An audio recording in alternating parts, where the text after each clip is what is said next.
हाथ से हाथ जोड़ो अभियान के तहत पूर्व मंत्री कैप्टन अजय सिंह यादव ने मौजूदा सरकार पर साधा निशाना।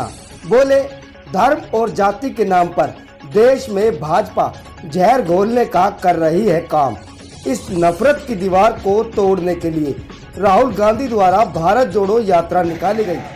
साउथ अफ्रीका से भारत लाए गए 12 चीतों के सवाल पर उन्होंने कहा कि सरकार चीतों पर करोड़ों रुपए खर्च कर रही है और देश में गायों के कंकाल मिल रहे हैं। उन्होंने कहा कि गौ संरक्षण के नाम पर कानून अपने हाथ में लेना सही नहीं। कैप्टन अजय सिंह यादव ने कहा, श्रद्धा और अब हरियाणा की बेटी निक्की को मारकर फ्रिज में लगा दिया गया। इससे साफ पता लगता है कि देश में कानून व्यवस्था का दीवाना पिट चुका है। कैप्टन अजय सिंह यादव ने बलराज कुंडू द्वारा पानी को लेकर निकाली जा रही यात्रा की सराहना की, लेकिन उन्होंने पार्टी बनाने के सवाल पर कहा कि हरियाणा में प्रादेशिक पार्टियों का कोई वजूद नहीं। उन्होंने कहा कि हरियाणा में प्रादेशिक पार्टियों का कोई भविष्य नहीं है। यहाँ पर सीधी टक्कर भाजपा और कांग्रेस के बीच होगी। कैप्टन अजय सिंह यादव ने कहा कि केंद्र सरकार द्वारा पेश किए गए आम बजट में हर वर्ग की अनदेखी की गई, लेकिन वह प्रदेश सरकार से उम्मीद लगा रहे हैं कि यहाँ किसान, मजदूर और व्यापारियों को राहत दी जाएगी। भारत जोड़ो यात्रा के बाद कांग्रेस पार्टी द्वारा हाथ से हाथ जोड़ो यात्रा निकाली जा रही है, जिसमें आज वह औद्योगिक क्षेत्र धारवाड़ा में लोगों से मिले। धारवाड़ा के अंदर जो है हमारे जितने भी प्रमुख कार्यकर्ता थे, सरपंच हैं, ब्लॉक समिति के मेंबर और म्यूनिसिपल काउंसिलर, सब लोग वहाँ हाथ से हाथ जोड़ो जो कार्यक्रम है, आप जानते हैं राहुल गांधी जी ने का कार्यक्रम था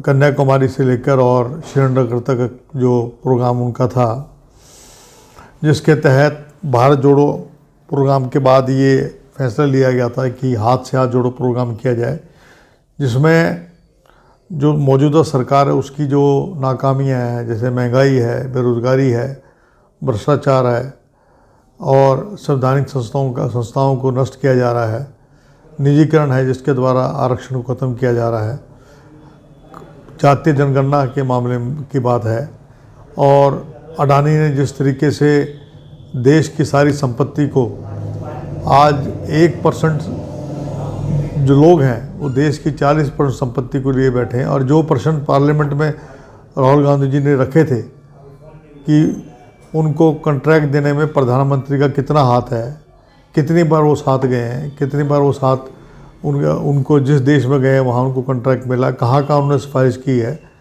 तो उसको सबको एक्सपंज कर दिया।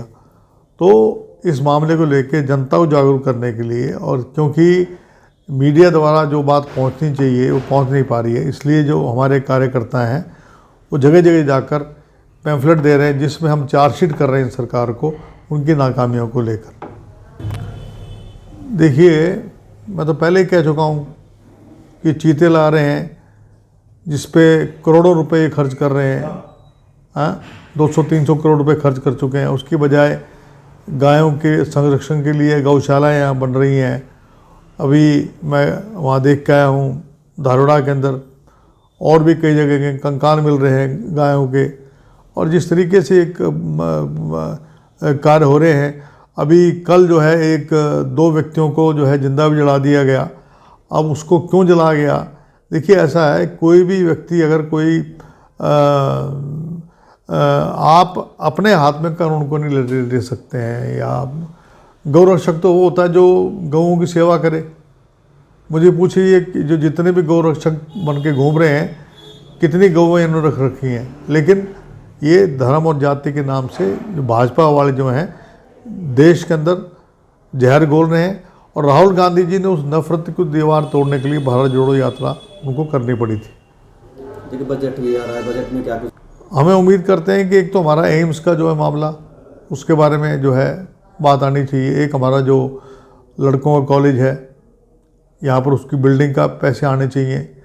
मेडिकल कॉलेज है, आपका जो मसानी बराज है उसके अंदर जो गंदा पानी हो रहा है, जिसमें कम से कम 14 गाँव को असर पड़ रहा है उसका।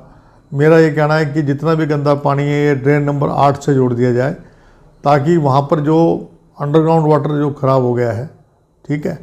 इसके अलावा जितनी भी हमारे जो शिक्षा है उसका बजट बढ़ाना चाहिए, चिकित्सा का बजट बढ़ाना चाहिए।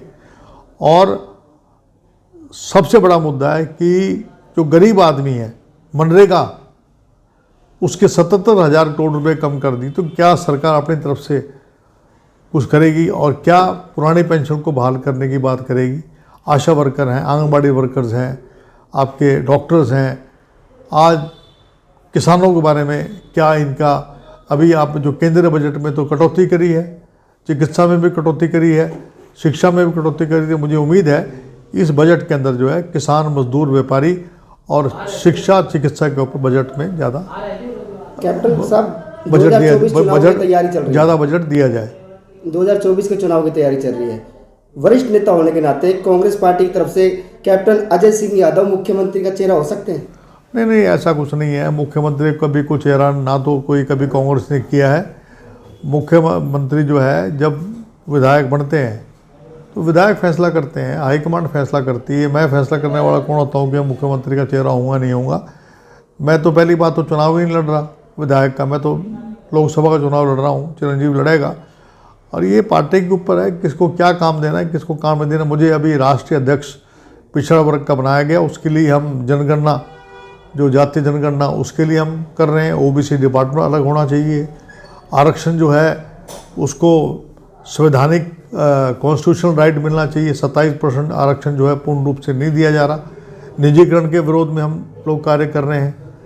ओबीसी का अलग से डिपार्टमेंट होना चाहिए ताकि उसके लिए हो। तो हम आज जो मुझे राष्ट्रीय स्तर पे जो काम दिया गया है, मैं 18 प्रदेशों में जा चुका हूँ अब तक, और वहाँ पर हम जो वंचित समाज के लोग हैं, चाहे वो पिछड़ा वर्ग में हो, चाहे माइनॉरिटी में हो, चाहे वो शेड्यूल कास्ट लोग हों, सबकी आवाज़ उठा रहे हैं। आज अंतिम दिन उनकी यात्रा का क्या कुछ मैसेज? बलराज कुंडू जी की यात्रा करें, अच्छी बात है। अगर वो यात्रा SYL के लिए कर रहे हैं, पाने के लिए कर रहे हैं, तो अच्छा कार्य कर रहे हैं। जो अच्छा कार्य करता है उसकी हमेशा जो है सराहना करनी चाहिए। तो आज कोई संकेत भी दिया नहीं? देखिए साहब, वो उनको देखना है, पार्टी बनाएं पार्टी ना बनाएं, उनका काम है। लेकिन आप जानते हैं आजकल जितनी भी जो क्षेत्रीय पार्टी हैं उनका कोई भविष्य नहीं है। खासतौर हरियाणा में कोई भविष्य नहीं। यहाँ पर कांग्रेस और बीजेपी की टक्कर होगी। जैसे श्रद्धा केस हुआ है, बार ऐसी वारदातें सामने आ रही है। कहाँ पर? दिल्ली में जो फ्रिज में रख दिया था श्रद्धा का टुकड़े करके, आप फिर दोबारा से श्रद्धा के बजाय जो हमारी अंकिता जो बेटी है, हरियाणा की बेटी है, निक्की नाम है। हाँ, निक्की जो नाम है, नितिका जो हाँ, नितिका जो हमारी बेटी है हरियाणा की, उसके साथ जो जाती हुई है, फ्रिज के अंदर उसको लेके मार दिया। उससे पहले श्रद्धा के साथ क्या किया गया, और कानून व्यवस्था का हो क्या रहा है? अभी जो है 2 कंकाल अभी जो है उनको जिंदा फूंक दिया, 2 अपने मेवात के लोग थे।